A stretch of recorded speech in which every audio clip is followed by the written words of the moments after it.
Hi everyone, I am कुल and आज हम बात करेंगे यार मॉक टेस्ट के बारे में। हाँ, वीडियो कम्प्लीटली अनएडिटेड है और सिंगल शॉर्ट वीडियो होगा। बस आज हम बात करने वाले हैं मॉक टेस्ट के बारे में। देखो यार, अगर आप मॉक टेस्ट दे रहे होगे ना तो एक चीज़ आपके साथ भी हो रही होगी। क्या? कि आप मॉक टेस्ट दे रहे हो लेकिन आपके नंबर नहीं बढ़ रहे, या आपके नंबर एक दो बार एकदम पीक पे गए और वापस से आप नीचे फ्लो पे आ रहे हो। लाइक एक बार आपके 580 90 या 600 प्लस गया, उसके बाद आप नीचे ड्रॉप करने लग गए, या आपके नंबर शुरू से एकदम कम हो रहे हैं, कांस्टेंट है, बढ़ नहीं रहे, और आप क्या कर रहे हो, इन नंबर्स को देखकर परेशान हो रहे हो। आप डिमोरलाइज हो रहे हो। आप पढ़ने आप आपको पढ़ने का मन नहीं कर रहा, आप प्रोक्रेस्टिनेट कर रहे हो। क्यों? क्योंकि मॉक टेस्ट में नंबर कम आ रहे हैं। आपका पूरा का पूरा प्रॉब्लम क्या है? Mock test. अभी भी जो लोग मॉक टेस्ट दे रहे हो वो रिलेट कर पाएंगे कि यार मॉक टेस्ट में तुम सिर्फ इस बात से चिंता कर रहे होते हो कि यार मॉक टेस्ट में क्वेश्चन एनसीईआरटी बेस्ड नहीं आ रहा है, मॉक टेस्ट में क्वेश्चन आते हैं वो बनते नहीं है। तुम चाहते क्या हो यार? What do you want? कि मॉक टेस्ट में ऐसे क्वेश्चंस आए जिसको तुम देखते ही बना लो। मॉक टेस्ट में वो क्वेश्चंस आए जो तुम्हारे नोट्स से हो। तुम ऐसा क्यों चाह रहे हो कि जैसा तुम चाहते हो वैसा ही पेपर आ जाए? क्यों? ऐसा तुम क्यों इमेजिन करते हो, या ऐसा क्यों तुम सोच रहे होते हो कि यार मेरा पेपर ऐसा आना चाहिए कि मैं सीधा 700 प्लस अचीव कर जाऊं? क्यों? क्या तुम्हें ये बात नहीं समझ में आती कि आज अगर तुमने मॉक टेस्ट में इतने हाई स्कोर किए तो फाइनल एग्जाम में तुम्हारा स्कोर गिर जाएगा? क्यों? कारण है उसका। आप सबसे पहले समझो मॉक टेस्ट होता क्या है। ये जो चीजें हो रही ना, मैं समझ पा रहा हूँ कि यार हाँ, हमको उतना नॉलेज नहीं होता इसलिए होता है, बट मैं आपको अभी इस वीडियो में मैं आपको यही बताने वाला हूँ कि यार मॉक टेस्ट असल में क्या होता है। हम जो मॉक टेस्ट को समझते हैं ना, वो मॉक टेस्ट नहीं होता। Mock test is far beyond हमारे इमेजिनेशन के, बहुत बहुत बहुत आगे है वो, है ना। देखो मॉक टेस्ट होता क्या, मैं पहले वही चीज समझा दे रहा हूँ, देन अपन बात करेंगे। मॉक टेस्ट, है ना। नॉर्मली हम मॉक टेस्ट क्या सोच रहे होते हैं कि एक ऐसा शीट ऑफ पेपर होगा, उसमें 200 क्वेश्चंस होंगे, हमको जाना है 200 क्वेश्चन बना लेना है और 200 क्वेश्चन रैंडम होंगे, है ना। बना तो ठीक, ना बना तो ठीक, आगे बढ़ो। Is this a mock test? No. What a mock test is? Mock test एक कंप्लीट सीरीज ऑफ टेस्ट होता है जिसमें मल्टीपल टेस्ट होते हैं। हो सकता है 50 100 150 200 ऐसे सीरीज ऑफ टेस्ट होता है। बहुत सारे नंबर ऑफ क्वेश्चन पेपर्स उसमें होते हैं, और जो एग्जामिनर उसको सेट करता है उसके पास हर एक क्वेश्चन पेपर का रिकॉर्ड होता है। क्या रिकॉर्ड होता है कि पहले के 3 पेपर में वो बायो और केमिस्ट्री को हार्ड करेगा, देन फिजिक्स को इजी रखेगा, या पहले पेपर में लेट से कि फर्स्ट टू थर्ड पेपर में जो है वो बायो केमिस्ट्री को बहुत आसान कर देगा, फिजिक्स को जो है उसका लेवल ऊपर रखेगा। देन आने वाले अगले 3 पेपर में वो हो सकता है कि बायो को हार्ड कर दे, केमिस्ट्री फिजिक्स को आसान कर दे। देन हो सकता है उसके बाद आने वाले 3 पेपर में हो सकता है कि बायो को हार्ड करे, केमिस्ट्री को हार्ड करे, फिजिक्स को बहुत आसान कर दे। और इस तरीके से पूरे के पूरे 100 पेपर का रिकॉर्ड रखता है, और बार बार लेवल को चेंज करता जाएगा।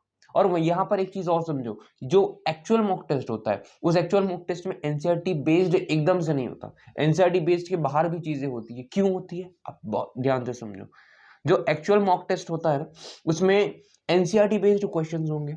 एनसीईआरटी में काफी डीप चीजें भी होंगी, साथ में बाहर की चीजें भी होंगी और होनी चाहिए। क्यों? अब बहुत इंपॉर्टेंट बात जो बोल रहा हूं उसको बहुत ध्यान से समझो। मॉक टेस्ट क्यों हो रहा है? मॉक टेस्ट इसलिए नहीं हो रहा है कि आप अपने आप को जज कर सको। मॉक टेस्ट इसलिए नहीं हो रहा है कि आपको अपना नंबर पता चल सके, आप मार्क्स देख सको। आपको इसलिए नहीं हो रहा है कि आप मार्क्स को देखकर, रैंक को देखकर आप इमेजिन करो कि मैं तो इतनों के नीचे हूं, या मेरे ऊपर तो इतने लोग हैं। ना ना, एकदम से नहीं, एकदम से नहीं।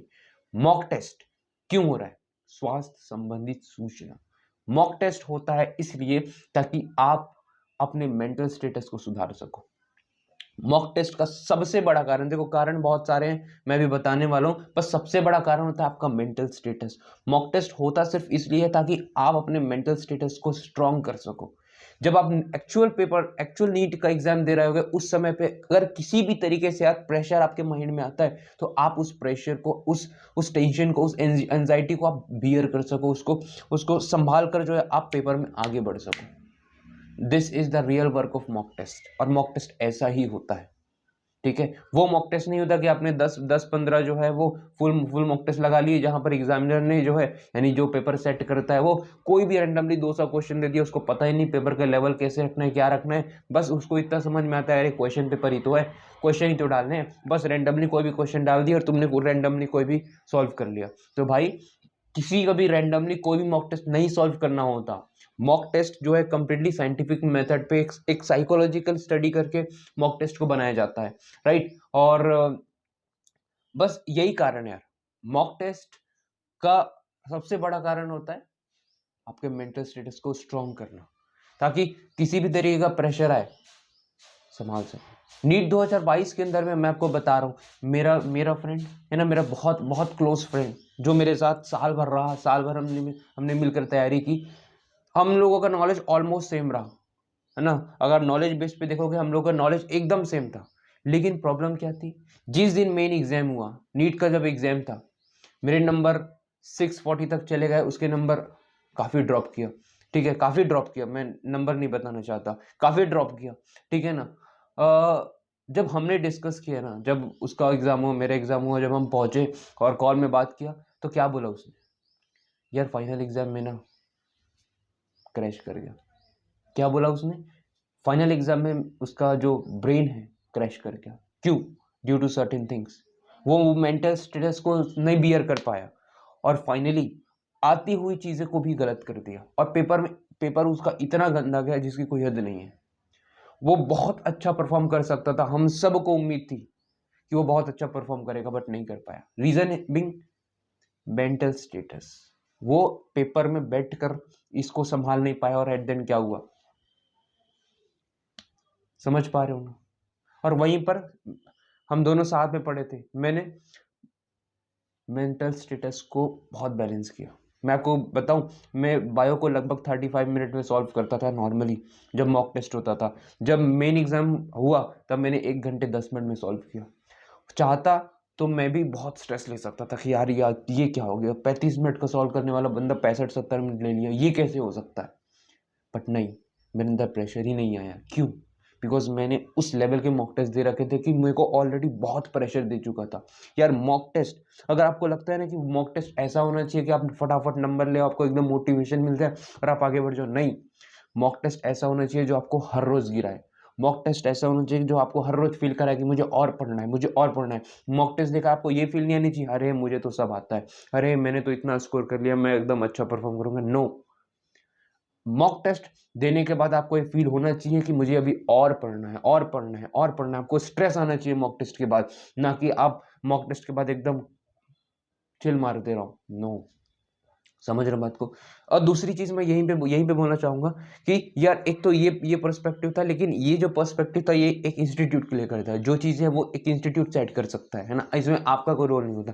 दूसरा चीज में आपका रोल होता है ना, कि लाइक कि अगर आप मॉक टेस्ट दे रहे हो ना यार, तो मैं आपसे पूछता हूँ कि आपने अगर 100 मॉक टेस्ट दिए अप्रोक्सीमेट, है ना, मैं आप परसेंटेज मान लो, है ना, परसेंटेज का सवाल है कि आपने 100 मॉक टेस्ट दिए, तो आप अपने आप से पूछो कि भाई तुमने कितने मॉक टेस्ट का एनालिसिस किया, कितने मॉक टेस्ट का तुमने डाउट लिखा है, कितने मॉक टेस्ट का जो मिस्टेक कॉपी बना रखा है, बताओ।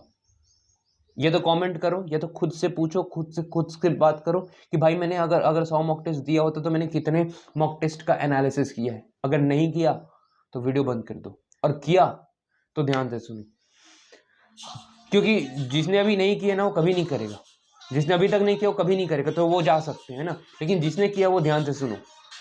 तुम यार सिलेक्शन ले जाओगे, तुम यार सिलेक्शन ले जाओगे, sorry for the noise, mobile ring कर रहा है। तुम यार सिलेक्शन लेके चले जाओगे, ठीक है। क्यों, क्योंकि तुम अपने डाउट को पाइल अप कर रहे हो। अब यहाँ पे प्रॉब्लम क्या होता है कि हम डाउट पाइल अप करते हैं, रिवीजन नहीं कर पा रहे होते हैं। तो थिंग इस मत करो। अभी आप क्या करो, जितने मॉक टेस्ट हो रहे हैं ना, अभी अभी तो फुल सिलेबस नहीं हो रहा होगा इस वक्त में, अभी जो पार्ट वाइज सिलेबस हो रहा है, बस मॉक टेस्ट देते जाओ, एनालाइज करते जाओ, डाउट को पाइल अप करते जाओ। पाइल अप करने का मतलब मैंने कि डाउट को रख रहे हैं, हमको डाउट को लिख कर रखना है, सॉरी क्या बोलना चाहिए, मिस्टेक को लिख कर रखना है। आपको एक मिस्टेक कॉपी बनानी है, पूरे मिस्टेक को लिख कर रखना है इस वक्त।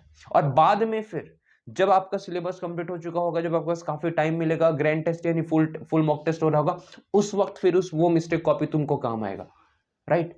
अभी नहीं रिवाइज हो पा रहा है कोई बात नहीं, बट एटलीस्ट तुम उसको एनालाइज तो करो कि तुम कहाँ गलती कर रहे हो, और उन मिस्टेक्स को लिखो तो सही। जब तक आप ये नहीं करोगे आपको समझ कैसे आएगा।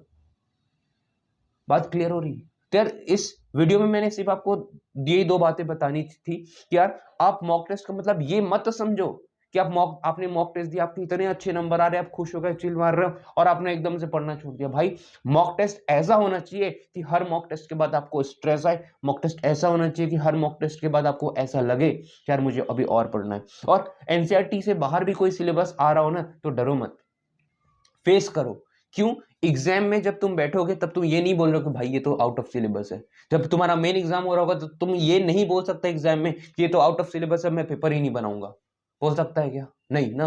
तो यार अगर एनसीईआरटी से बाहर का भी सिलेबस आ रहा है तो बनाओ, पेपर को बनाओ, 3 घंटे रिगरसली बनाओ कि ये मेरे सामने एक पेपर है, ये मेरा चैलेंज है, और तुम उसको चैलेंज लो कि यार इस पेपर को मेरे को अच्छा करना है। याद रखना, एग्जामिनर पेपर ऐसा सेट करता है कि वो तुम्हें डिमोरलाइज करे, लेकिन तुम्हारा भी ये चैलेंज होना चाहिए कि चाहे कुछ भी हो जाए मैं पेपर से डिमोरलाइज नहीं होऊंगा। बात समझ में आ रहा है ना? एक तीसरी पॉइंट मैं यहीं पे ऐड कर दे रहा हूँ यार, बहुत सारे बच्चे जो है, जो मैंने सबसे स्टार्टिंग में बताया सेम चीज, वो लोग क्या कर रहे हैं, मार्क्स देखते हैं, रैंक देखते हैं और जज कर रहे हैं। मॉक टेस्ट इसलिए नहीं बना कि आप अपने आप को जज कर सको, मॉक टेस्ट इसलिए बना है ताकि आप अपने आप को चेक कर सको। क्या? चेक कर सको, ना कि जज कर सको। ठीक है? मॉक टेस्ट में अगर नंबर कम आ रहे हैं, ज्यादा आ रहे हैं, भाई मत देखना। आपको मार्क्स थोड़ी ना देखना है। मॉक टेस्ट इसलिए नहीं बना है कि आप मार्क्स देखो, मॉक टेस्ट इसलिए बना है ताकि आप अपनी गलतियों को देखो। क्या? मॉक टेस्ट इसलिए नहीं बना है कि आप अपने मार्क्स को चेक करो, मॉक टेस्ट इसलिए बना है ताकि आप अपनी गलतियों को देखो। समझ में आ रहा है? मॉक टेस्ट इसलिए नहीं बना है कि आप लोगों को लोग आपको जज करें। मॉक टेस्ट इसलिए नहीं बना है कि आप अपने आप को जज करें कि आप में पोटेंशियल नहीं है, आप बहुत कम हो, आप डिमोटिवेटेड फील करो। ना ना ना, मॉक टेस्ट इसलिए बना है ताकि आप जो है अपने आप को चेक करो, एनालाइज करो और अपने आप को इम्प्रूव करते हुए चलो। ठीक है? मॉक टेस्ट पर मैं सिर्फ इतनी बातें बोलना चाह रहा था क्योंकि यार मुझे फील हुआ और मुझे मैंने बात भी की कुछ जो तैयारी कर रहे हैं उनसे, तो ये प्रॉब्लम उनसे भी फेस आ रही थी, तो मुझे लगा कि इसको वापस से एड्रेस करना चाहिए आप सबके सामने। और आज के लिए बस यार इतना ही। और आप बस पढ़ते रहो यार, कंसिस्टेंट रहो। मुझे पता है कि बहुत सारा आपके पास ऑब्स्टेकल आ रहा होगा, बहुत सारी चीज़ें लाइफ में चल रही होती है। नीट प्रिपरेशन इतना आसान नहीं होता जितना लगता है। लोगों को लगता है कि यार ऐसे एक पेपर, सीट ऑफ पेपर ही तो है, जाना है, सॉल्व करना है, सिलेक्शन लेना है। नहीं, it's not just about a paper, it's all about here. यहाँ पर हमको हर एक चीज़ को मैनेज करना होता है, राइट? है ना? तो आज के लिए अपन बस इतना ही रखते हैं। आप बस पढ़ते रहिए, मेहनत करते रहिए। कोई और प्रॉब्लम हो मुझे बता सकते हैं कमेंट पे, या मेरा मेल आईडी यहाँ पे नीचे दे रखा है, वहाँ पे आप जाओ, या फिर वॉट एवर। अगर आप इंस्टा यूज़ करते हो, इंस्टा में मुझे मैसेज कर सकते हो। बहुत सारे रास्ते हैं, है ना? और अगर मैं फ्री रहा डेफिनेटली मैं रिप्लाई कर पाऊंगा, और नहीं भी रिप्लाई कर पाया तो पढ़ना मत छोड़ना, पढ़ाई नहीं छोड़ना है। It's it's about your career, right? तो चलिए, तब तक के लिए इतना ही। मिलते हैं अगले संडे सुबह 10 बजे। तो पढ़ते रहिए। All the very best.